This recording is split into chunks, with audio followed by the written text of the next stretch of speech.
Salith Saw was born on May 19, 1925, in Prexbor village, Kampong Thom province, Cambodia, into a relatively affluent Khmer family of Chinese descent. His early life was comfortable, with conditions far better than those of most Cambodians at the time. In 1934, his family sent him to Phnom Penh to study at Wat Pathom Vadai, a Buddhist monastery, where he briefly considered becoming a monk. However, he soon abandoned this path and moved to live with his older brother in Phnom Penh. In 1941, Salith Saw enrolled at Ecole Mich, a Catholic school, and later attended Lycée Sisawoth, one of Cambodia's most prestigious schools. He was an average student but showed enthusiasm for soccer and playing the rul, a traditional bamboo musical instrument.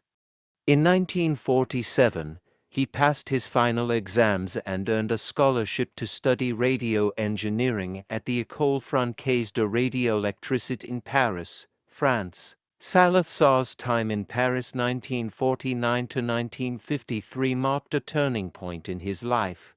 Initially, he indulged in a lavish lifestyle, attending parties and dances.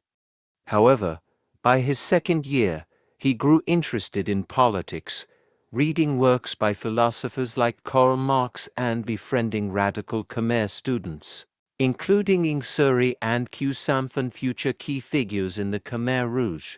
He joined a Marxist student group and later became a member of the French Communist Party. In 1953, after repeatedly failing his exams, Salith Saw was forced to return to Cambodia. There, he engaged in clandestine activities with the communist movement against French colonial rule, which was spreading across Indochina. He joined Sakchet, a precursor to the Khmer Viet Minh, but grew disillusioned with its dependence on the Viet Minh. After the 1954 Geneva Accords dissolved the Khmer Viet Minh, Salith Saw and his comrades shifted focus to infiltrating the Democratic Party in Phnom Penh, hoping to shape its policies along communist lines. In 1955, Salith Saw became a teacher at a private school in Phnom Penh, where he was well liked by students despite lacking formal qualifications. By night, he worked secretly with the People's Revolutionary Party of Cambodia (KPRC), the precursor to the Communist Party of Cambodia. In 1962, following the assassination of the KPRC's General Secretary, Salith Saw took control and renamed the party the Communist Party of Cambodia, commonly known as the Khmer Rouge in French. From 1963, pursued by Norodom Sihanouk's government, Salith Saw fled to the jungle and began building a revolutionary force. He recruited peasants and developed an ideology inspired by Maoism, centering the revolution on the peasantry rather than the working class, as in traditional Marxism-Leninism. In 1965, he visited Hanoi to seek support from Vietnam, but was rebuffed due to his ideological deviations. He then traveled to China, where he was influenced by the Cultural Revolution, reinforcing his vision of a classless, agrarian society free of urban centers and intellectuals. In 1968, the Khmer Rouge launched uprisings against Sihanouk's government, though progress was slow.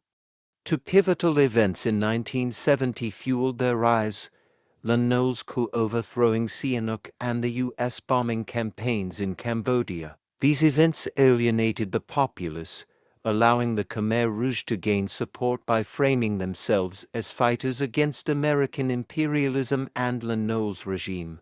With backing from North Vietnam, on April 17, 1975, the Khmer Rouge captured Phnom Penh, overthrowing Lon Nol's government and establishing a regime that lasted nearly 4 years. Salith Saw, now known as Pol Pot, possibly derived from the French term politique potentiel, meaning potential politician, according to some theories, declared the creation of a classless society without money, cities, schools, or religion.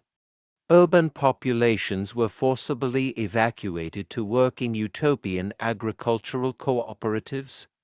Intellectuals, civil servants, educated individuals, and ethnic minorities like the Khmer were systematically purged.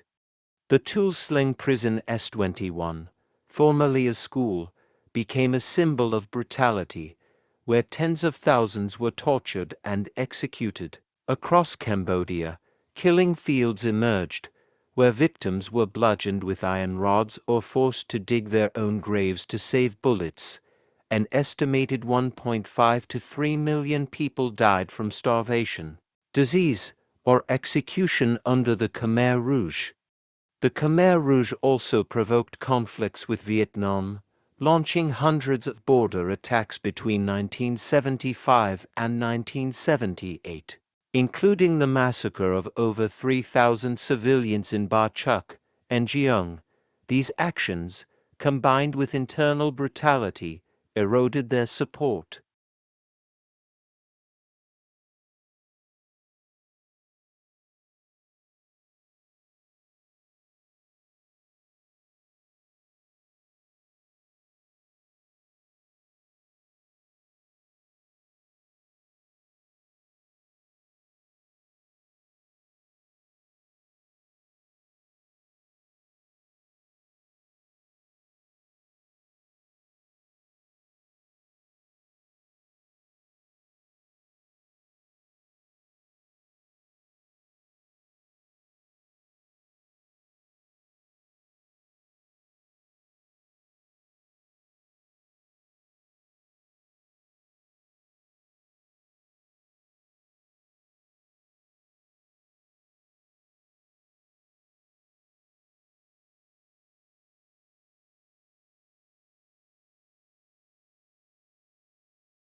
In 1977, Hun Sen, a young Khmer Rouge commander, fled to Vietnam to seek help in overthrowing the genocidal regime. On December 23, 1978, Vietnam launched a large-scale counteroffensive, supported by Cambodian revolutionary forces led by Hun Sen. By January 7, 1979, Phnom Penh was liberated, and the Khmer Rouge regime collapsed. Pol Pot and remnants of the Khmer Rouge fled to the Thai border, continuing resistance from refugee camps. During Cambodia's reconstruction, Vietnamese volunteer forces not only liberated the population, but also helped rebuild schools, hospitals, and infrastructure, providing food and clean water.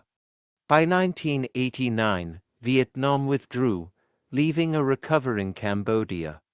On April 15, 1998, Pol Pot died in a remote jungle near the Thai border, shortly after learning that the Khmer Rouge had agreed to hand him over to an international tribunal. Committed suicide or was assassinated, but his body was cremated immediately, leaving the cause of death a mystery. The life of Pol Pot, a dictator behind a genocidal catastrophe, ended without facing justice. Pol Pot's biography is the story of a man from a privileged background, educated in elite institutions, who was swept into the vortex of extremist ideology and power.